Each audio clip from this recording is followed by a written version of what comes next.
In this video, we're going to be building soap dishes out of common cedar that you can get either at the home store or you can get a little bit nicer at the hardwood store. Doesn't really matter. Either way, it'll work just fine. So we're going to be going and getting to that. In the meantime, don't forget to like, subscribe, and hit that bell notification icon for all of our newest videos. Well, on that note, let's get to the build. All right, so the first thing we have to do when we're making a soap dish is we have to figure out what kind of soap are we going to be using on it. Now, we're going to be using this natural soap from Dr. Sasquatch, not sponsored, by the way. They basically just give you a brick of soap. So to kind of give a little bit of perspective, you're talking roughly 3 inches by 3 inches. Simple.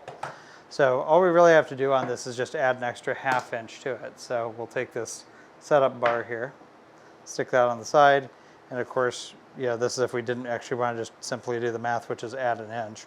Then basically we wind up at about 4 inches. Simple. We got our boards all ready to go. We're going to go ahead and cut these down to 4 inches. So this way we only have 4 inches on here. I already pre-measured this out. So just going to go and clamp this down. If you don't have this sled, we'll put a little link to it up above here.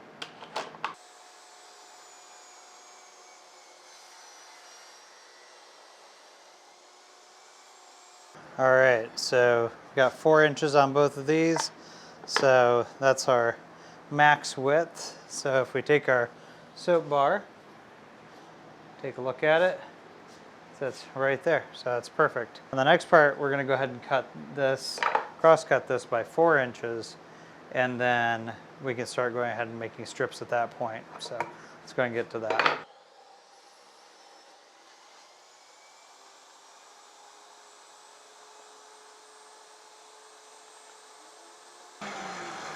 All right, and we actually got more than we bargained for on here, so we wound up with like 4 of these, so hopefully that'll come in pretty handy as we start making these. All right, on to the next part, making the strips. Okay, when setting up for this cut, we're going to do ours at a 1/2 inch, so we're just going to use a 1/2 inch setup block.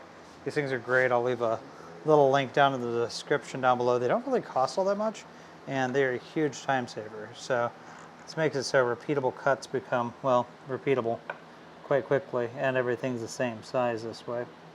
All right, cool. So just going to get that in there. There we go.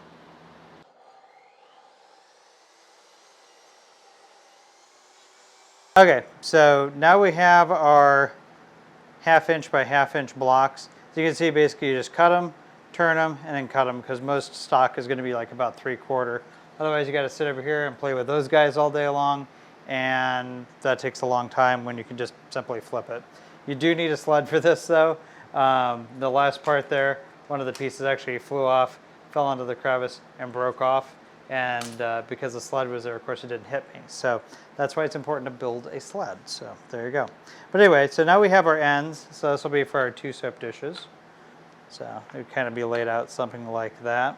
And now we'll go ahead and get our other ones, build the slats up to go across. So that way we have the grain going the opposite direction.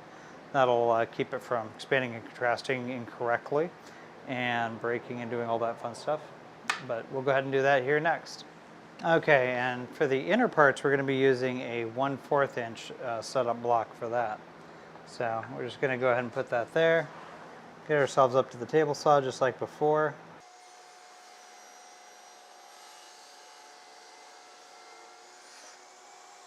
So I already went ahead and measured out the 1/4 on here, so we're just going to go ahead and zip these through, and then we'll be on our way.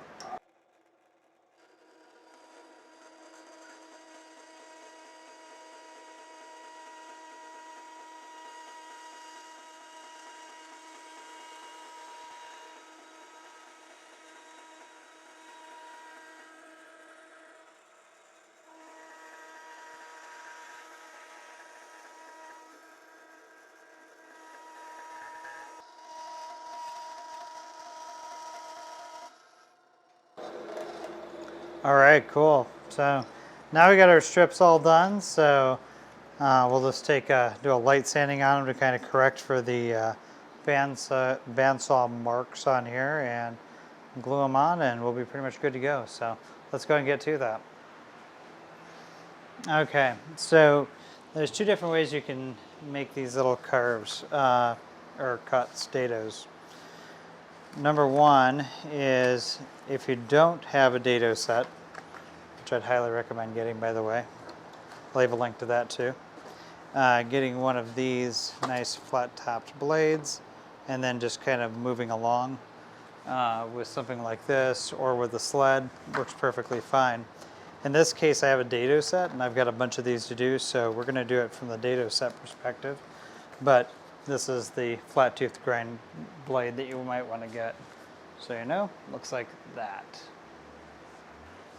All right, so let's go ahead and get these knocked out. So I already have this set up, so this is basically just hitting the edge of the dado blade.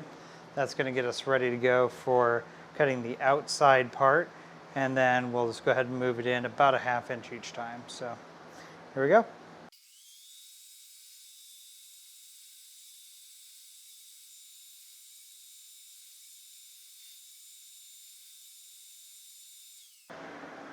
Now that's fairly effortless for the most part, so I'm doing it with a single blade.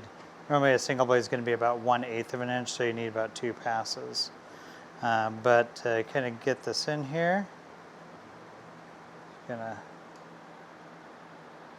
so some of these might be a little off size-wise, so you're going to kind of pick and choose your battles on this stuff, but that's the basic idea.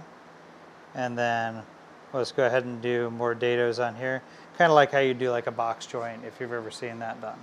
So basically we'll go ahead and get that done. Just put a few more in here. I think we're doing three of these. And then we'll be good to rock and roll. So go ahead and get that knocked out. Okay, so this is a general design here before the glue up. Just kind of wanted to show you. It's just standard block soap, all natural. That fits on there perfectly. So you can fit that on there, and then there you go. So now we'll just go ahead and glue these up and get these rocking and rolling. Okay, the glue up on this is pretty simple for the most part. Just make sure you take all of these out after you do your dry fit and put them in the exact same order they came out in. You're always going to have just a little bit of a deviation when you're cutting, so always remember that. So we're just going to go ahead and use polyurethane glue for this. I know, fancy. It's actually not that expensive, and I highly recommend it for this project because it actually is completely waterproof.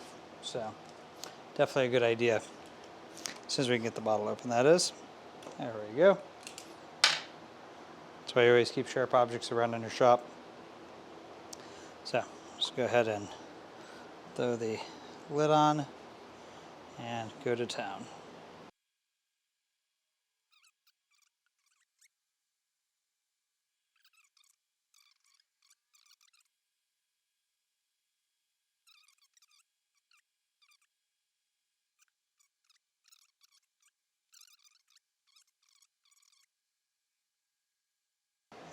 And there we go. Okay, one completed. Just gonna get the other one done and let that sit. I believe that needs to sit overnight. Then we can go on to sanding and finishing. All right, so now we got them all sanded up and ready to go.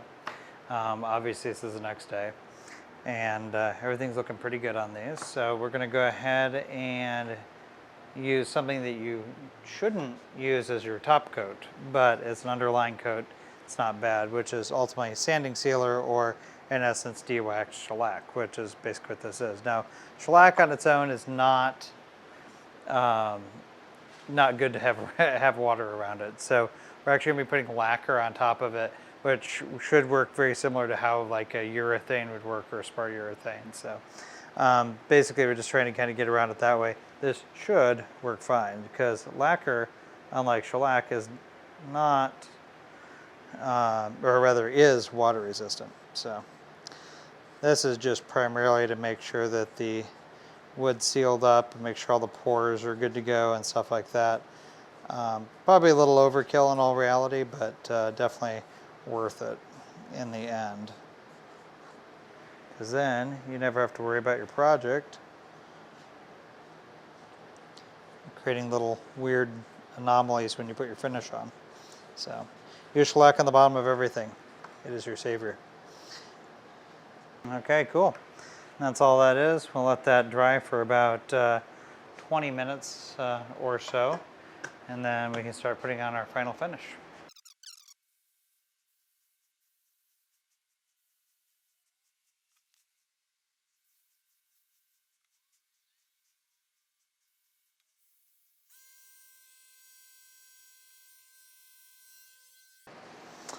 Okay, so we let these dry for a little bit. Now basically all we have left to do on these is throw some wax on them here in a few more days, and then they're done. The wax will help give additional protection above what the lacquer is going to offer. Lacquer's got actually a pretty decent water resistance to it, just in general. That's why we use it on a lot of tables and things like that. But to give it that extra step that we need for a shower, we're going to throw some wax on this. That's not very interesting, so we're just not going to do that part here in the video, because I'm sure you can figure out how to put wax on by now. But anyway, that's basically it. So this is what they look like in the end. As you can see, it's basically just a kind of a little bar pattern here with 2 feet on the bottom, and that's about it. I might add some little rubber guys down here at the bottom, but we'll see. Maybe I'll do that, maybe we won't. I'll see how this actually goes touching the actual water itself. Just like you guys, you know, I'm a newer woodworker, so, you know, keep in mind I don't know all the tips and tricks either, but I can make a few cool things, so I hope you guys enjoy that, of course. On that note, don't forget to like and subscribe and hit that bell notification icon for all of our newest videos. And in the meantime, stay safe in the shop.